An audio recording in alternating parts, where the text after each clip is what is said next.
पुन्हा परीक्षा घेण्याची मागणी कोर्टाने फेटाळली। नीट पेपर लीक प्रकरणी सुप्रीम कोर्टाचा निकाल, तर एनटीएने भविष्यासाठी काळजी घ्यावी, अशा प्रकारचा निष्काळजीपणा टाळावा, कोर्टाच्या सूचना।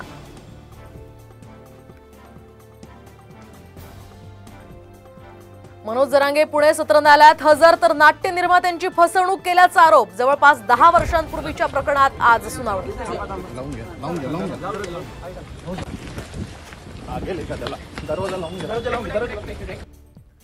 साताऱ्याच्या माळणी इथल्या हिम्मत देशमुखांच्या निवासस्थानी ईडीचं पथक दाखल। मेडिकल कॉलेज आर्थिक गैरव्यवहार प्रकरणात चौकशी। मराठा समाज अपवादात्मक मागास, मराठ्यांना शिक्षण नोकरीमध्ये आरक्षण गरजेचं, मागासवर्गीय आयोगाच्या प्रतिज्ञापत्रात नमूद। प्रतिज्ञापत्र हायकोर्टात सादर।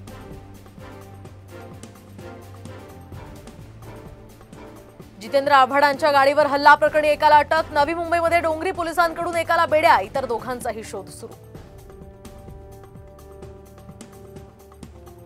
गणेश मंडळांसाठी खुशखबर, मंडप उभारणीसाठी आता 5 वर्षांसाठी एकदाच मिळणार परवानगी।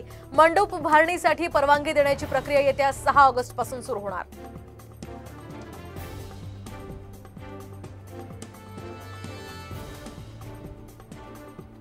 महिन्याभरात समृद्धी महामार्गाचा चौथा आणि शेवटचा टप्पा सुरू होणार। बोगद्यामुळे कसारा घाट आणि मिनिटात काही अंतर होणार पार।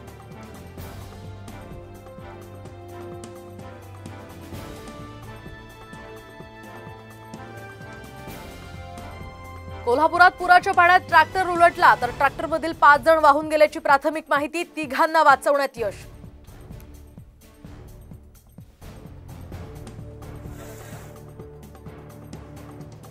कोयना धरणातून विसर्ग वाढवला। कृष्णा आणि कोयना नदीकाठी पुराचा धोका निर्माण होण्याची शक्यता, प्रशासनाचा सतर्कतेचा इशारा।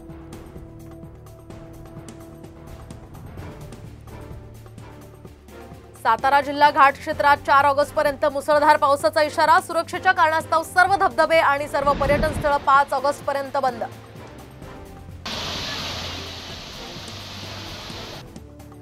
नवीन शैक्षणिक धोरणांतर्गत आता इयत्ता 6वी ते 8वीच्या विद्यार्थ्यांचं 10 दिवस दप्तराविना शिक्षण। या 10 दिवसात व्यावसायिक कौशल्याचं प्रशिक्षण देणार।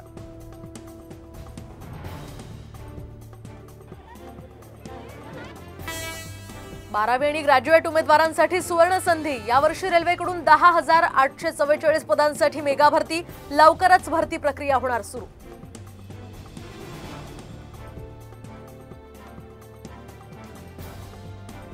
मुंबईमध्ये डेंग्यू, मलेरिया आणि गॅस्ट्रोच्या रुग्णसंख्येत दुपटीने वाढ। नागरिकांनी आरोग्याची काळजी घेण्याचं पालिकेचं आवाहन।